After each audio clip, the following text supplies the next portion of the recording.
Hi friends, உங்களுக்கு இந்த கதை பிடித்திருந்தால் லைக், ஷேர் அண்ட் சப்ஸ்கிரைப் பண்ணுங்க. நீங்க போடுற லைக் மூலியமா இந்த கதை பலருக்கும் போய் சென்றடையும்.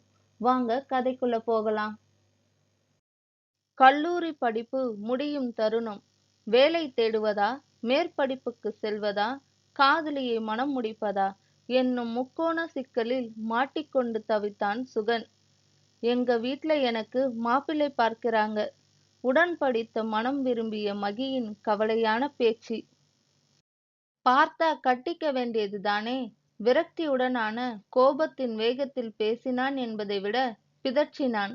இப்படித்தான் பதில் சொல்வாங்களா? கவலையுடன் கேட்டாள். என்னை என்ன பண்ண சொல்ற? என் இடத்துல நீ இருந்தாலும் இப்படித்தான் பேசுவ. அம்மாவுக்கு 2 நாளா உடம்புக்கு சரியில்லை.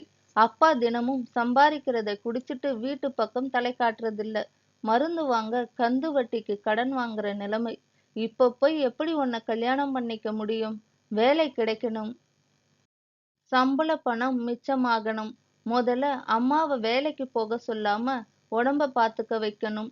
அப்புறம்தான் நம்ம கல்யாணத்தை பத்தி யோசிக்கணும். அதுக்கு குறைஞ்சது 3 வருஷம் வேணும் என்றான் உறுதியாக.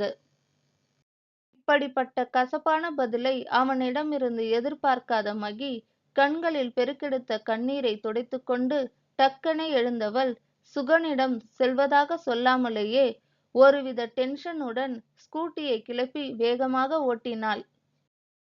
மகி, மகி என சுகன் கத்தும் சத்தம் அவள் காதில் விழுவதற்குள் அவள் ஸ்கூட்டியிலிருந்து கீழே விழுந்திருந்தாள்.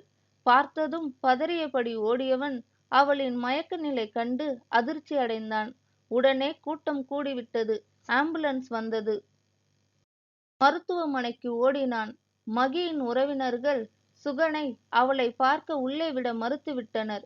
சுகன் மனநலம் பாதிக்கப்பட்டவனைப் போல் உண்ணாமல் உறங்காமல் யாருடனும் பேசாமல் மகி மகி என அவளது பெயரையே சொல்லிக் கொண்டிருந்தான். தனது பேச்சால் பதட்டமாகித்தான் அவள் தடுமாறி விழுந்துள்ளாள். அதற்குரிய குற்றவாளி நான்தான். இதற்காக அவளிடம் முதலில் மன்னிப்பு கேட்க வேண்டும் என முடிவெடுத்திருந்தான். அவள் உடல்நிலை சீராக வேண்டி மாரியம்மன் கோவிலில் மொட்டை போட்டு கொண்டான். விரும்பிய வேலை கிடைக்காவிட்டாலும் கிடைக்கும் வேலைக்கு செல்வதோடு அவளுக்கு சிகிச்சை முடிந்ததும் எளிமையாக ஒரு கோவிலில் வைத்து அவளை திருமணம் செய்து கொள்ள வேண்டும் என திட்டமிட்டு இருந்தான். மகிக்கு மருத்துவமனையில் நினைவு வந்ததும் சுகனை தேடவில்லை. மாறாக தன் தந்தையை பார்த்தே நீங்க யாரு என கேட்க கதறியபடி அவளது தந்தை தனது தலையில் அடித்து கொண்டார். ஆம், அவளுக்கு ஹெல்மெட் போடாததால கீழே விழுந்ததில் தலையில் பலத்த அடிபட்டதில் அவளது சுய நினைவை முற்றிலும் இழந்திருந்தாள்.